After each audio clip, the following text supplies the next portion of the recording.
కృప నీకు చాలును, నీ బలహీనత యందు నా శక్తి పరిపూర్ణమగుచున్నది. 2 కొరింథీ 12:9. ఈరోజు దేవుడు నీతో మాట్లాడుతున్నాడు. నా కృప నీకు చాలునని. బలహీనతలో ఉన్నావు కదా, కృంగిపోయి ఉన్నావు కదా, సమస్యల్లో ఉన్నావు కదా, ఇందుని బట్టి బాధపడుతూ ఈ మాటలు వింటున్నావు కదా. ఈరోజు ప్రభు నీతో మాట్లాడుతున్నాడు. పర్వతములు తొలగిన, మెట్టలు తత్తరిల్లిన నా కృప నిన్ను విడిచిపోదని వాగ్దానం చేసిన దేవుడు ఈరోజు నీతో మాట్లాడుతూ తెలియపరుస్తున్న మాట ఏంటంటే, నీ బలహీనతను బట్టి నువ్వు కృంగిపోకు, నీ బలహీనతను బట్టి నువ్వు బాధపడకు, భయపడకు.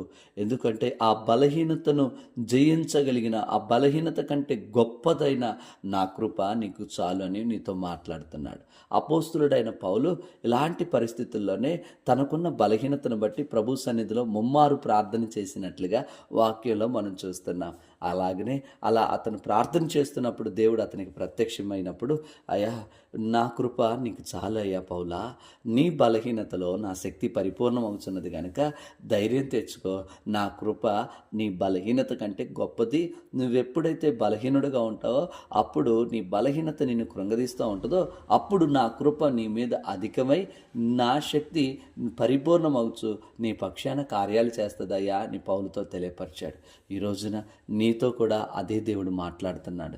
ఒకవేళ నువ్వు కృంగిపోయి ఉన్నావు, ఈ మాటలు వింటున్నావు, బలహీనుడు అయిపోయావు, బలహీనురాలు అయిపోయావు, ఈ మాటలు వింటున్నావు, ఈ మాటలు నీ కొరకే. దేవుని కృప నీకు చాలు. నీ బలహీనతలో ఆయన శక్తి పరిపూర్ణమవుతున్నది. ధైర్యం తెచ్చుకో. దేవుడు నీకు తోడై ఉన్నాడు, నిన్ను బలపరుస్తున్నాడు. ఆయన కార్యాలు నీ జీవితంలో ఆయన కృప ద్వారా జరగబోతున్నాయి. ధైర్యం వహించు. ప్రార్థన చేద్దాం. మహాపరిశుద్ధుడా, గనుడా, నీకు స్తోత్రాలు. ఎందరైతే ఈ మాటలు వింటున్నారో ప్రతి బిడ్డను బలపరచండి అయ్యా. వారి బలహీనతలో వారికి మీ కృపను అనుగ్రహించి నీ శక్తిని పరిపూర్ణం చేస్తూ వారి పక్షాన కార్యాలు జరిగిస్తున్నందుకే స్తోత్రాలు. ఎందరైతే కృంగిపోయి ఉన్నారో వారిని లేవనెత్తండి. ఎందరైతే బలహీనులు ఉన్నారో వారిని లేవనెత్తండి. ఎందరైతే వ్యాధిగ్రస్తులు ఉన్నారో నీ కృపచేత వారిని స్వస్థపరచండి.